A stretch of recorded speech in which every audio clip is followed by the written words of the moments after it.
Bonjour tout le monde. Aujourd'hui, nous allons voir une leçon de langue qui s'intitule l'énumération. C'est à la page 151, manuel de l'élève, niveau 3e année du collège. On va commencer d'abord par un lexique, puis on va voir qu'est-ce qu'une énumération, à quoi ça sert et d'autres détails ou d'autres informations concernant ce procédé linguistique. Donc, commençons par le lexique. D'abord, on va voir le verbe énumérer. C'est quoi énumérer? Énumérer est énoncer une à une les parties d'un tout. Énoncer une à une les parties d'un tout. C'est compter ou détailler. Le nom énumération est l'action d'énumérer, c'est faire un compte, un dénombrement, une liste, un répertoire, etc. On peut dire que l'énumération est une liste d'au moins 3 éléments. C'est-à-dire, comment est-ce qu'on peut expliquer ça? Une liste d'au moins 3 éléments, comme dans l'exemple suivant. Ma grand-mère avait le front plat, les sourcils fins, les yeux marrons, le nez droit et la bouche petite. Là, quand vous le voyez, on a plusieurs éléments. On a le front plat, premier élément, les sourcils fins, deuxième élément, les yeux marrons, troisième, le nez droit, quatrième, et enfin la bouche petite. Donc on a plus que 3 éléments. Donc on a dit que une énumération peut représenter une liste d'au moins 3 éléments, c'est-à-dire on a 3 éléments cités, énumérés, comptés dans la même phrase. Je suis allée au marché, j'ai acheté des pommes, des carottes et des tomates. Voilà une liste de trois mots. Ça, c'est un exemple pour illustrer ce que c'est que l'énumération. Maintenant, qu'est-ce qu'une énumération? Qu'est-ce que c'est? C'est une figure de style, un moyen linguistique. Numéro 1, c'est une figure de style, un moyen linguistique. Numéro 2, elle consiste à rassembler une suite de mots ou de propositions, c'est-à-dire phrases, qui sont de même nature et qui ont la même fonction. Je vous donne un exemple. Il y a des chats de toutes les couleurs. Des chats bleus, gris, noirs, verts et roux. Il y a des chats de toutes les couleurs. Des chats bleus, gris, noirs, verts et roux.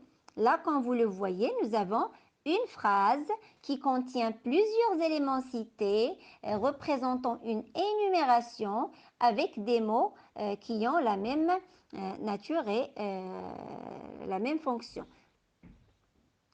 Bleu, gris, noir, vert, roux. Tous ces éléments appartiennent à la même nature qui est l'adjectif. Nous avons ici des mots qui sont tous des adjectifs. Ensuite, on a dit premièrement c'est une figure de style. Deuxièmement, elle consiste à rassembler une suite de mots ou de propositions qui sont de même nature et qui ont la même fonction. Troisièmement, la suite de mots ou de propositions énumérées sont séparées par une virgule ou un point virgule et avec un coordonnant ou un connecteur logique avant le dernier élément cité. Comment ça? On va l'expliquer. Donc, je répète, la suite de mots ou de propositions énumérées, lorsque je dis proposition, je rappelle toujours une proposition, ça veut dire une phrase. Donc, la suite de mots ou de propositions énumérées, c'est-à-dire citées, comptées dans la même phrase, sont séparées, c'est-à-dire on les distingue, on les sépare par quel moyen de ponctuation? Par une virgule ou bien par un point virgule. À côté de ce moyen de ponctuation, on utilise également soit un coordonnant, soit un connecteur logique avant le dernier élément cité. Je vous donne un exemple. Par exemple, pendant son séjour, il se promenait seul dans les prés verts, dans les jardins fleuris, enfin dans les champs dorés de blé.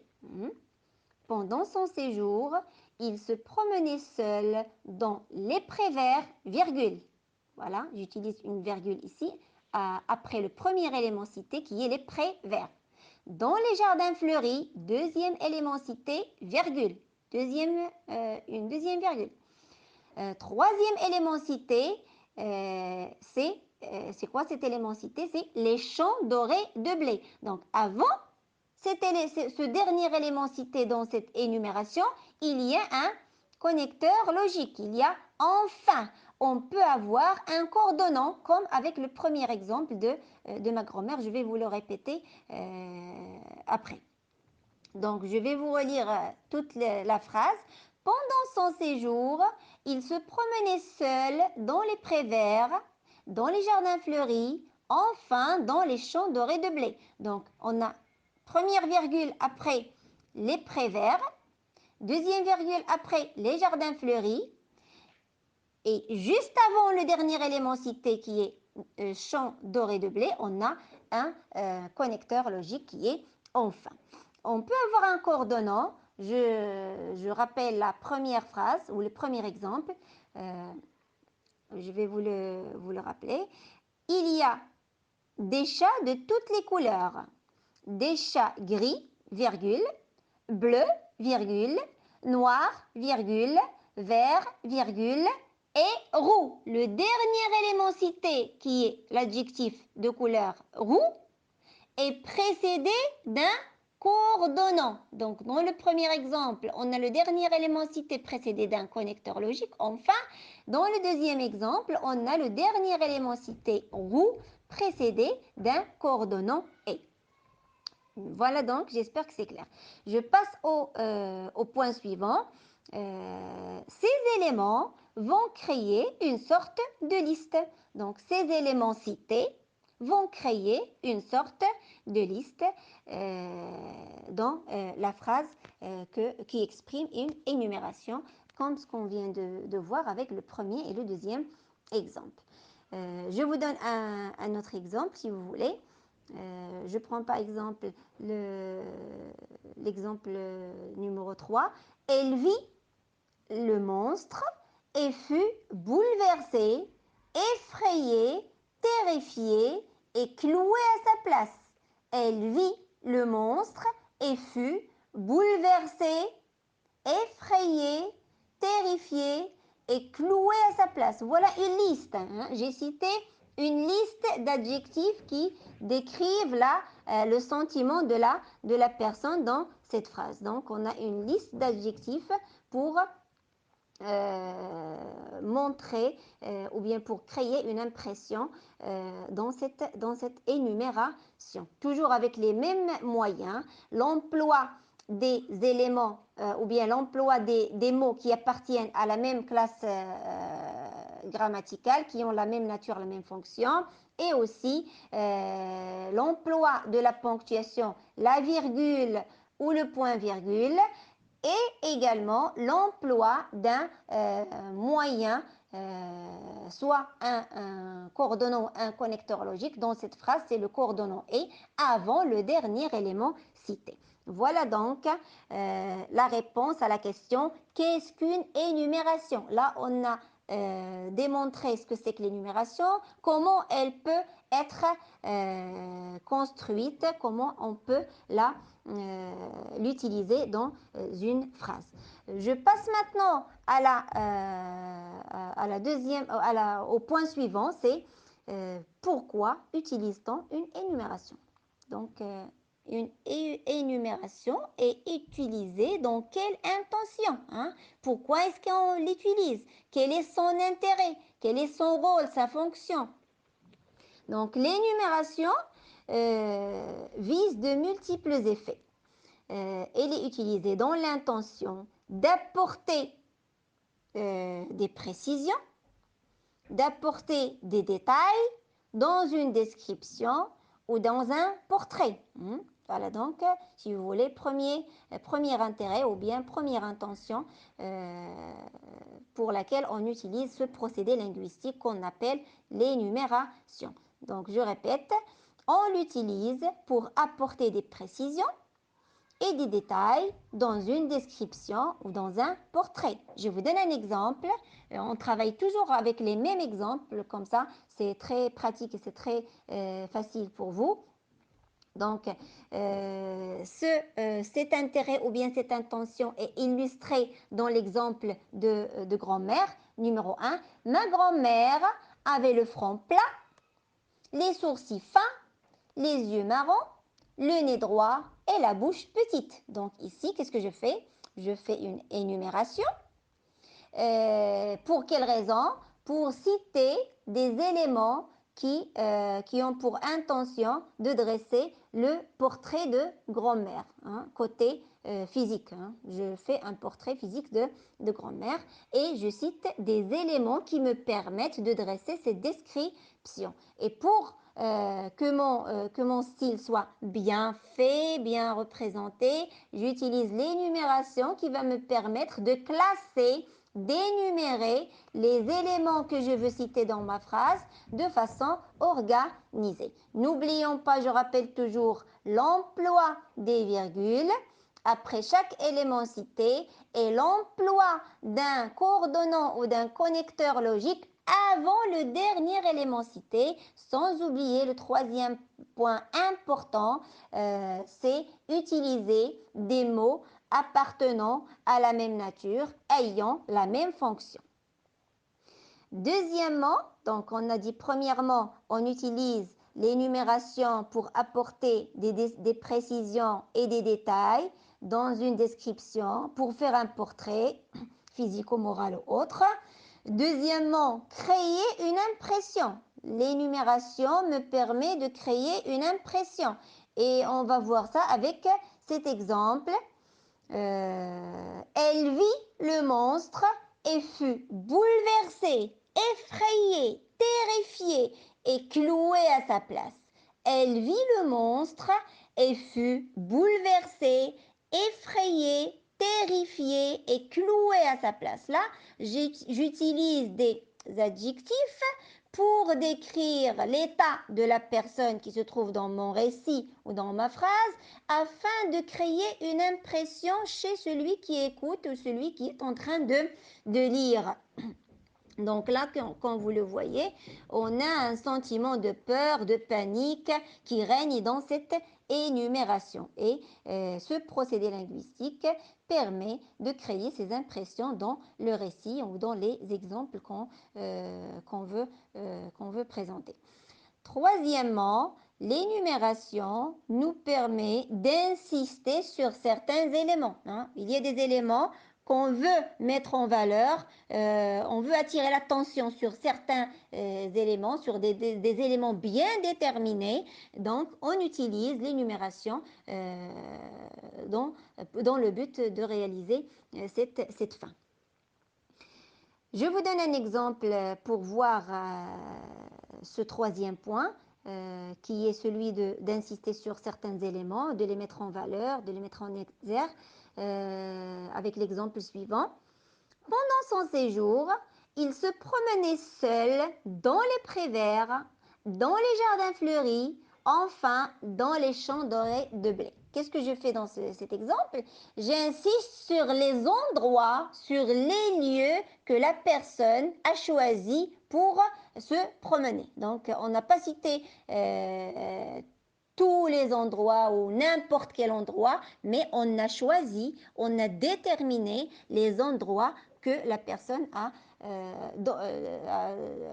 on a cité les lieux où la personne se rendait pour se promener. Donc, on a insisté sur certains endroits, pas sur d'autres. Donc, là, quand vous le voyez, c'est le troisième intérêt ou bien le troisième rôle de l'énumération, celui d'insister sur certains éléments.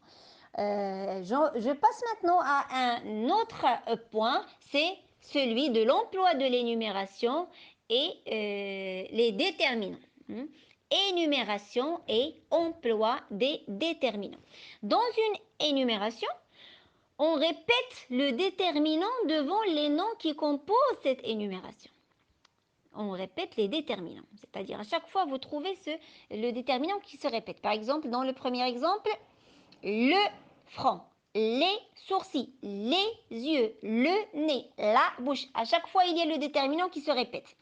Deuxième exemple, les jardins fleuris, les prés verts, les champs dorés de blé. Donc, à chaque fois, il y a le déterminant qui est là, qui est présent. Je répète, dans une énumération, on répète le déterminant devant les noms qui composent cette énumération ou bien cette liste qu'on vient de citer. Le déterminant doit être répété devant tous les noms qui forment la série et non pas devant quelques-uns seulement. Le déterminant doit être répété devant tous les noms qui forment la série et non pas devant quelques-uns seulement. Qu'est-ce que ça veut dire? Ça veut dire que, par exemple, je ne dois pas mettre le déterminant devant le premier élément cité, je le supprime devant le deuxième, je peux le mettre devant le troisième. Non, je dois le mettre sur toute la ligne. Dans le premier exemple, ma grand-mère avait le front plat, je le mets ici, obligatoirement. Les sourcils fins, je les mets obligatoirement. Les yeux marrons, je les mets obligatoirement. Le nez droit, le déterminant je le mets obligatoirement. Et à la fin, la bouche petite, obligatoirement, je dois mettre le déterminant là avant aussi le dernier élément cité. Je n'ai pas le choix, je ne dois pas le mettre, je parle du déterminant, je ne dois pas le mettre devant certains éléments et le mettre devant d'autres. Avant d'autres. Il faut qu'il soit présent sur toute la ligne. Je vous donne un exemple. Dans le coffre de grand-mère, maman rangeait des bagues, des colliers, des bracelets et des pendentifs. On va voir les déterminants dans cet exemple. Des bagues, le déterminant est des, avant le mot bague, avant le nom bague. Des colliers, le déterminant des, avant le mot ou le nom collier. Des bracelets, le déterminant des, avant le mot ou le nom bracelet. Et enfin, des pendentifs, le déterminant des toujours, avant le mot pendentif. Donc, on le met sur toute la ligne. Mais il y a une petite remarque, c'est que si vous voulez avoir un style plus vivant, plus léger, vous pouvez les supprimer. Mais cette fois-ci, il faut les supprimer sur toute la ligne aussi. Donc, je dois les supprimer dans toute l'énumération. Je ne dois pas les laisser avec certains mots et les supprimer d'un autre côté. Je vous donne un exemple, toujours on travaille avec le même exemple du coffre et vous allez voir. Donc, dans le coffre de grand-mère, maman rangeait bague, virgule, collier, virgule, bracelet et pendentif. Je pense que c'est très clair. Donc, on a dit que le déterminant doit être répété devant tous les noms qui forment la série et non pas devant certains. Cependant, on peut supprimer les déterminants devant les noms d'une énumération pour rendre le style plus vivant. On doit alors supprimer le déterminant devant chaque nom de la série, hein, comme je viens de vous donner dans l'exemple. Dans le coffre de grand-mère, maman rangeait bagues, colliers, bracelets et pendentifs. Voilà donc cette petite remarque importante concernant l'emploi des déterminants. Maintenant, on passe à un autre point, c'est l'énumération et l'emploi de la ponctuation. On a déjà parlé au début de la ponctuation, on a dit on peut utiliser la virgule ou le point virgule. Mais là, il y a une petite question qui se pose. J'opte pour la virgule ou pour le point virgule? Eh bien, on va voir. On emploie souvent le point virgule. D'habitude, c'est le point virgule qui s'utilise dans les énumérations pour séparer les différents éléments d'une énumération. Pourquoi? Parce que le point-virgule est particulièrement utile lorsque certains éléments de l'énumération comportent une ou plusieurs virgules. Il permet, lui, alors d'éviter la confusion. Quelle confusion? La confusion qui peut se présenter à nous lorsqu'on voit par exemple dans une phrase il y a des virgules, on passe à une énumération, il y a aussi des virgules, on ne sait pas où commence l'énumération, où se termine la première phrase. Donc pour éviter cette confusion, on garde les virgules pour le début du récit. Lorsque j'ai une énumération, hop, j'utilise les points-virgules pour distinguer le procédé utilisé dans le récit. Et de cette manière, je vois clairement où est située l'énumération et où est situé le reste du texte ou le reste de notre récit. Je pense que c'est clair. Donc, je répète, le point-virgule est particulièrement utile lorsque certains éléments de l'énumération comportent une ou plusieurs virgules. Il permet alors d'éviter la confusion que créerait une virgule. Finalement, le point-virgule peut aussi être employé pour séparer les éléments d'une énumération qui ne comporte aucune marque de ponctuation, aucun signe de ponctuation.